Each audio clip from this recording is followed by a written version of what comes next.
الله الرحمن الرحيم. الحمد لله رب العالمين، وصلى الله وسلم وبارك على سيدنا محمد وعلى آله وصحبه وسلم تسليما دائما أبدا إلى يوم الدين. خۆشەویستانم، سەلام و ڕەحمەت و میهرەبانی خوای گەورە برژێ بەرسە دڵ و دەرونی هەمومان. خۆشحاڵم ئەو جارش لە شاشە قشت و جوانەکەی خۆتان بە خزمەت ئێوەی ئازیز و خۆشەویست گەیشتمەوە. لە حەڵقەی ڕابردوو باسی ئەوم کرد تو مەلائیکەتی خوا لەعنەت ئەدەنە سەر کۆمەڵە کەسێک. خوای گەورە بمان پارێزی. با بزانین ئەو کۆمەڵە کەسانە چێن کە مەلائیکەتی خوای گەورە لەعنەتیان لێ ئەکەن. و طبعاً هیچ کاتێک مەلائیکەتی خوا بەبێ ئیزنی خوا لەعنەت لە هیچ کەسێک ناکەن. دیارە ئەم کەسەی کە لەعنەتی لێ ئەکرێ بەڕاستی عەمەلێک و کردەوەیەکی خراپی کردووە. دیارە بەڕاستی شتێکی وای کردووە کە مستحقی ئەوە بێت دەربکرێ لە ڕەحمەتی خودای ڕەب العالەمین. یەکەمین کەس ئەوانەی کە لەعنەتی مەلائیکەتیان بەرئەکەوێ ئەو ئەفرەتانن ئەگەر هاتوو پیاوەکانیان داوای سەرجەییان لێکردن، هیچ عوزریان نەبوو سەرجەییان لەگەر پیاوەکەی نەکرد، هەر ئەوە حتا بەیانی مەلائیکەتی خوا لەعنەتیان دەکەن. ئەم حەدیثە بوخاری و مسلم جێڕایتیانەوە کە پێغەمبەری خوا ئەفەرمی عەلەیهی الصەلاة والسەلام إذا دعا الرجل امرأته إلى فراشه فأبت، هەر کاتێک پیاو بانجی ئافرەتەکەی خۆی بکە بۆ سەرجێ کە سەرجەیی لەگەر بکە فأبت فبات غضبان، بەڵام پیاوەکە لێی تووڕە بێ مەرجە پیاوەی دڵی سافە دێری کوڕک دەی گەردەنیت ئازابی، ئەمما فباتە غەضبان کابرا بە تووڕەیی نووست بە دڵشکاوی نووست لەعنەتها المەلائیکەة حتا تصبح. سبحان الله، حتا بەیانی ئەم ئافرەتە لەعنەتی لێ ئەکرێ مەلائیکەتی خوا فریشتەکانی خوای گەورە لەعنەتی لێ ئەکەن چکە دڵی ئەم پیاوە شکاندووە. تەبەن گوتمان بەبێ عوزر، ئەمە ئەگەر ئافرەتەکە عوزری هەبێ نەخۆش بێ یان هەر عوزرێکی هەبێ ئەمە جودایە، ئەمما بەبێ عوزر حەق نییە هیچ ئافرەتێک دڵی پیاوەکەی خۆی بشتێنی بۆی تووشی ئەم لەعنەت و ئەم غەزەب و ئەم تووڕەبوونە مەلائیکەتان نەبێتن. یەکێکی تر لەوانەی کە تووشی لەعنەتی مەلائیکە و فریشتەکانی خوا ئەبن، هەر کەسێک شتێک بفرۆشێ عیبێکی تێدا بێ عیبەکەی بەیان نەکە. سبحان الله، یا ڕەبی دەبی چەند کەس ئەمڕۆکە ئەو لەعنەتی مەلائیکەتەیان بەرکەوێتن کە هەر شتێک دەکری ئیلا عیبەشی تێدایە و کابرا پێشت ناڵێتن. تەمەن ئەم بزانێ هەر کەسێک شتێکی فرۆشت ئەم شتە عیبی تێدا بوو ئەیزانی بەڵام نەیگۆت بە کابرای نەگۆت کە بە کابرای کڕیار بەڕاستی ئەوە لەعنەتی مەلائیکەتانی بەرئەکەوێتن. بۆیە پێغەمبەری خوا عەلەیهی الصەلاة والسەلام لە حەدیثی ئیبن ماجە هاتووە کە ئەفەرمی صلی الله عليه وسلم دەفەرمی هەر کەسێک شتێک بفرۆشێ و ئەم شتە بەیانی نەکا کە عیب و عارەکەی چییە، پێغەمبەر ئەفەرمی عەلەیهی الصەلاة والسەلام لەم یەزەل فی مەقت الله ئەو لەم یەتەزەل المەلائیکەة تەلعنه. دەفەرمی ئەوە بەردەوام لە تووڕەبوونی خوای گەورەدا یاخود بەردەوام مەلائیکەتی خوا لەعنەتی لێ دەکەن مادام ئەو شتەی بە عیبەوە فرۆشت. سبحان الله، ئەچێ بازاری چەند شتی ئەکڕی کابرا بە نوێژی نوڕانی و دەزانی عیبی تێدایە فێری لێ دەکا و پێشت نارێتن. هەر کەسێک شتێک بفرۆشی بەڕاستی ئەمە خەتەرە، بەڕاستی ئەمە خەتەرە، بە زۆر ئاگامان لەخۆ بیتن. ئەخە لۆیە بەرەکەت نما لە ژیانمان، خۆشی نما لە ژیانمان، هەموو خەڵک هەست بە دڵتوندی و غەم و پەژارە و ناڕەحەتی دەکا، دەبەرەوەی بەڕاستی ئێمە ئاگامان لێ نییە کەوتونە ناو لەعنەتی فریشتەکانی خوای گەورە و بەبێ ئەوەی بەخۆشمان بزانین. بزانە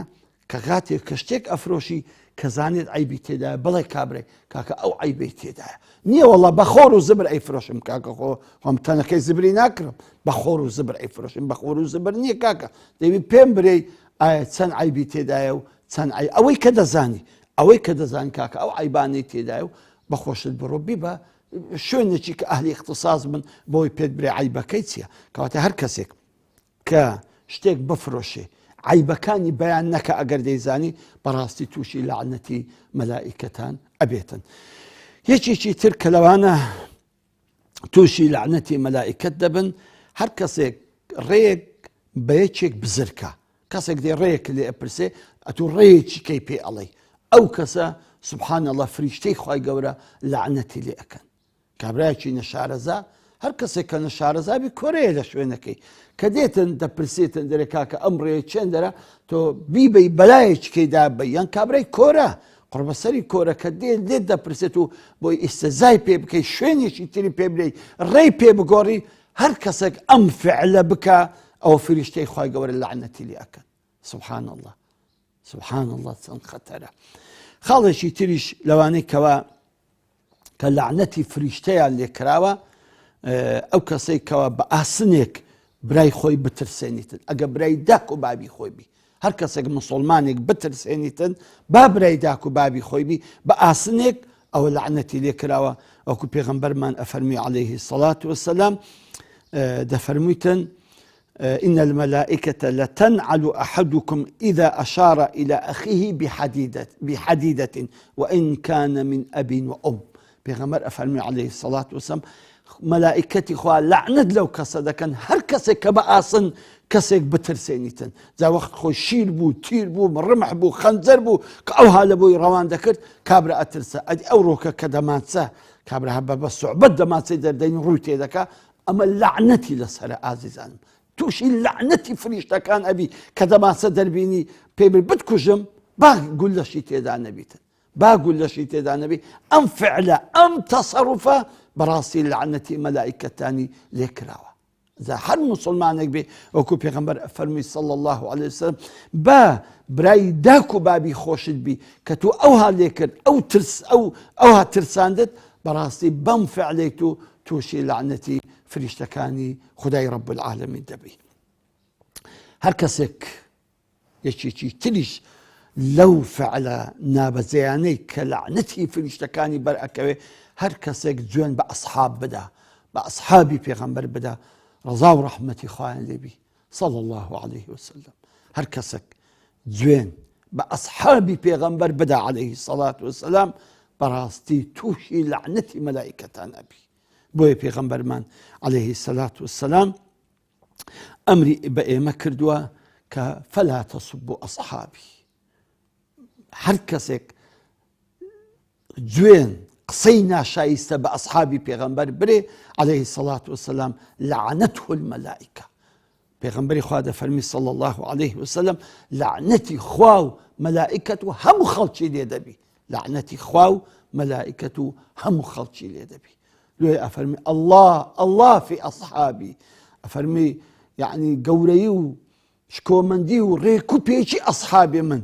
فەرمی واللهی ئەگەر هەر کەسێک دە ئێوە بەقەدەر چێوی ئوحد یعنی بەقەدەر ئەو چێوە سەفینەی کە هەیە تقریبا ئوحد بەقەدەر سەفینە بەقەدەر چێوی ئوحد ئێوە زێر بکەنە خێر ناگەنە نیو مستی ئەسحابی من لەو خێر و خێراتێک کە کردیتیان. ئەوانە هەر بژاردەی خوا بوون خوای گەورە ئەو ئەسحابەی هەر بژار بە دیار پێغەمبەری خواوە عەلەیه الصەلاة والسەلام کە بوونە پشت و پەنای و کە ئەم دینیان سەرخست و ئەم دینیان بە ئێمە گەیان. سبحان الله لە 124,000 ئەسحابەی پێغەمبەری خوا صلی الله عليه وسلم کە لە حجەة الوداع پێغەمبەری خوا عەلەیه الصەلاة والسەلام وتاری لە بۆدان بە هەمووی 10,000 سەحابە يعني بركاك 100,000 صحابة قيدنا 100,000 صحابة جيان لوتاري حجة الوداع بيغمبر بو عليه حجة الوداع بيغمبر بو صلى الله عليه وسلم لو 100,000 صحابي 10,000 صحابة حتى 10,000 الزورة كما بينوا لنا ومدينة لقبريان لبقع بي أدي أو كانت بربون بسر زبي ديني خوايا بلاو كردوا توجدي بوهموا نزاكتوا بوهموا بمعرفتوا دي قصب أصحابي بيغمبر أفرمي عليه الصلاة والسلام دي قصيو ناشايستو قصين ناريكو نازوريان برابر دكي هر كسيك يك أصحاب جوين بدا قسم بالله لعنتي خواو بيغمبرو ملائكتان لعنتي خواو ملائكتان وخلشي دي دبيت زور وريابن بدا أخوا كسانك هن زور ببي شرمانا زور ببي حيانا زور ببي أدبانا دين زويني ناشاو قسينا ريك بأصحابه يا رأني بيغمبري خوادرين صلى الله عليه وسلم كخواب خوي أفرمي رضي الله عنهم ورضوا عنه إن الذين يبايعونك تحت الشجرة خواهي قول باسي أصحابي بيعة الرضوان دكا كخواهي قول لهمو لوانا خوش بو باشان آخري باسي همو أصحاب دكا كده فرمين خواه لهميان رازي بو كسي كخواه ليان رازي بي توتسي لي رازيان لي رازيني توتسي تقيمتي قصيتوها كرازيان رازيني زابوي ورياي خوتان بن نكن بأدبي وبروشتي بكن برانبر أصحاب ياراني بيغمبري خوا صلى الله عليه وسلم كأوانا هل بجاردي خوان كأوانا بين ببن بشتو بناي بيغمبرو أم دين بلاو كانوا زور خطرة نكن إيوا بين قصينا الشياو بو أصحابو بو صحابة برزاني يارو ياوري بيغمبر برين صلى الله عليه وسلم يشي تريش لواني كملائكة خوا فرشتي خوا لعنتيان لێ دەکەن هەر کەسێک نەسەبی خۆی پارنا ولا غير بابی خۆی هەر کەسێک من دعا إلى غير أبيه فعليه لعنة الملائكة أو كما قال الرسول صلى الله عليه وسلم من ادعى إلى غير أبيه فعليه لعنة الله والملائكة والناس أجمعين بيغمبري خوا أفرمي صلى الله عليه وسلم هەر کەسێک نەسەبی خۆی